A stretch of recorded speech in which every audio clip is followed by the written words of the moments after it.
Good morning. This is a short video on some basics of Microsoft Excel. So here is the screen of Microsoft Excel. This is 2007 version of Microsoft Excel. Now you can see there are various sheets here. Sheet 1, 2, 3, 4. If you have a particular data related to a particular topic and you want to save it, then you can save the whole sheet with that name. Now to rename this sheet 2, suppose I have data of 100 students and their results, then I can name this sheet as results. How to do this? Just right click and select rename. Now I will type results and press enter.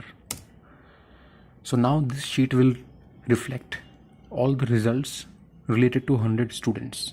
Similarly, you can rename all those sheets, whatever data you are saving in that sheet. Now you can see a rectangle here. This rectangle is referred to as a cell. This is a cell, and each cell in Excel has a particular address. So the particular address in this cell is C4. See, this is the row number and this is the column number. So the address of this cell is C4. Suppose I move my cell somewhere here. Now the address becomes J9. So this is cell J9, and address of every cell is written here in this bar. You can see J9. Now Excel is all about data compilation and managing numbers. So let me show you with an example. Here are 3 columns: serial number, name and age. There are 15 students, suppose, and there are names and ages. Now if I want to type data related to 20 students, then there are 2 options. Either I will type 1, 2, 3, 4, 5, 6 like that, but no, will not do that. There is a time consuming process. What we will do is I'll type 1, then I'll type 2 in the next cell. I will select both these cells, and then you will see at the corner of the last selected cell, you take your cursor there and you see there is a plus sign. Click on that plus sign and drag it.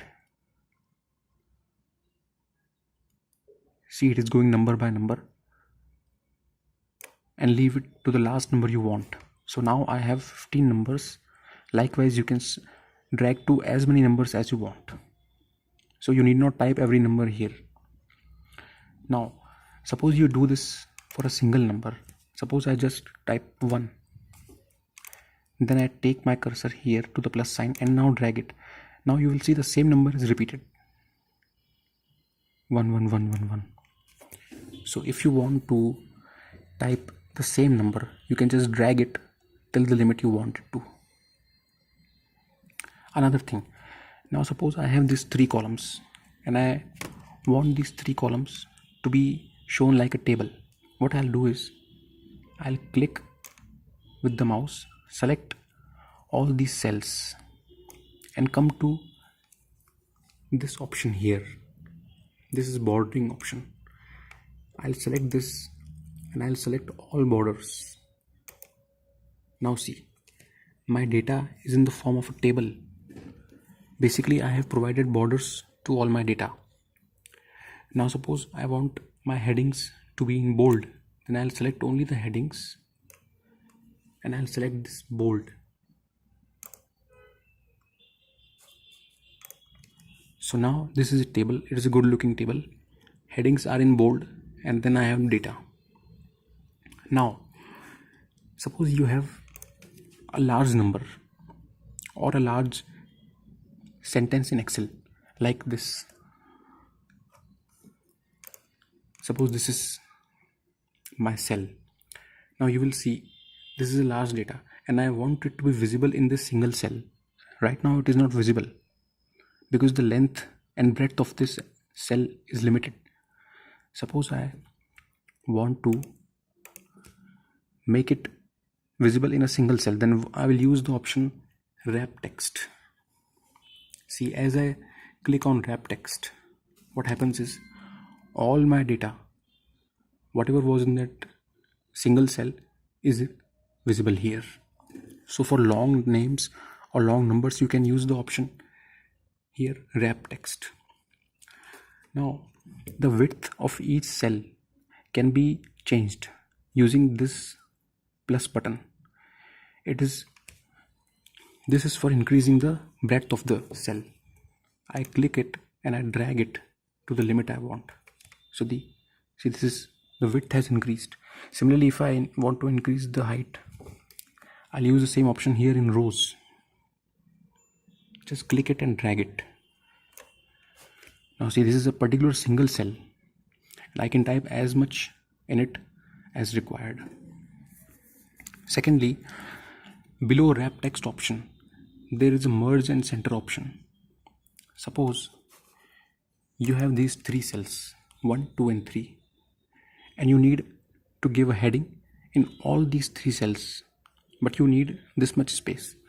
What you will do, you will use the option merge and center. Select this cell and the other two cells and click on merge and center. Now you will see these three cells have become a single cell. So this is the operation of merge and center option. This is usually applicable when you are dealing with long tables in which there are different headings. So if you want a large heading, you can merge as many cells as you want using the option merge and center. So we saw how to give numbers by dragging, how to create a table, how to highlight a particular headings, and option of wrap text and merge and center. I will be sharing more basic details about Microsoft Excel in coming videos. Thank you.